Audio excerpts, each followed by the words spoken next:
اجابت الدعوہ، آخری فرمایا کہ دعوت کو قبول کرنا۔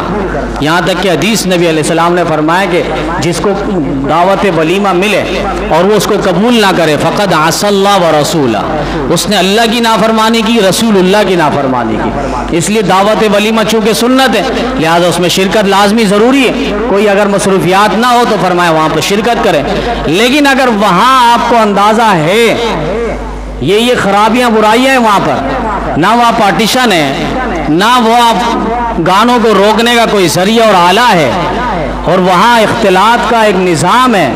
وہاں گانے بجائے جائیں گے اور دلہا دلہن کو اسٹیج پہ لا کر ڈانس کروایا جائے گا، ایک شوٹنگ کروایا جائے گا، یعنی بہترین اور پیارا جیسا نام رکھتے ہیں شوٹنگ۔ اب ایک دعوت ولیمہ کا ہم نے انکار کیا کیونکہ وہ برات میں انہوں نے ساری شرارتیں کر لی تھی۔ ولیمے کی دعوت پر کال کی کہ بھائی وہاں گانا تو نہیں بجے گا، تو انہوں نے کہا کہ گانا تو بجے گا چاہے کسی نے آنا ہو یا نہ آنا ہو، ہمیں کسی آنے اور نہ آنے کی کوئی فکر نہیں ہے۔ ہم نے کہا ڈائریکٹ ان کو کہہ دو جو اللہ اور اس کے رسول کی نافرمانی کرے گا ایسی مجلس میں اور تقریب میں ہم بھی آنا نہیں چاہتے۔ جو نبی علیہ السلام جا رہے انس کے ساتھ اور راستے میں یہ آواز آئی گانے کی، نبی علیہ السلام نے انگلی مبارک کانوں پہ رکھ دی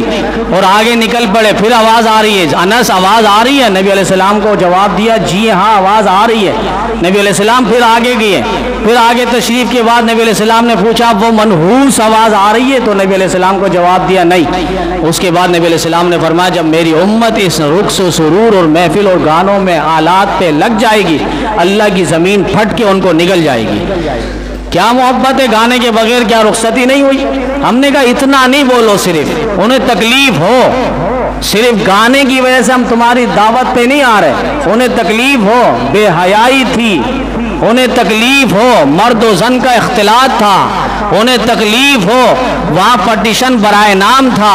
انہیں تکلیف ہو کہ دلہا صاحب کو لائے ایک گیٹ سے اور دلہن کے انٹری میں لے گئے، یہاں دلہا والوں کو دیکھنے کے لیے جو سینکڑوں لوگ آئے تو انہوں نے تو دلہا کا چہرہ ہی نہیں دیکھا، تو دلہا کو لاتے ہی پہلے ہجڑوں کے ساتھ وہ خواجہ سراؤں کے ساتھ وہاں پر لے گئے دلہن کے، اور وہاں جو خواتین اور مستورات ہم سب کی مائیں بہنیں بیٹھی ہوتی ہے وہاں سے تم نے دلہا کو پہلے انٹر کیا اور وہیں بٹھا دیا، وہیں شوٹنگ ووٹنگ سب کچھ کر لیا۔ یہ بے حیائی کا بہت بڑا ایک لحاظ سے طوفان تھا۔ انہیں اس انداز میں صرف گانے کی بات نہ کرو، انہیں تکلیف نہیں ہوگی۔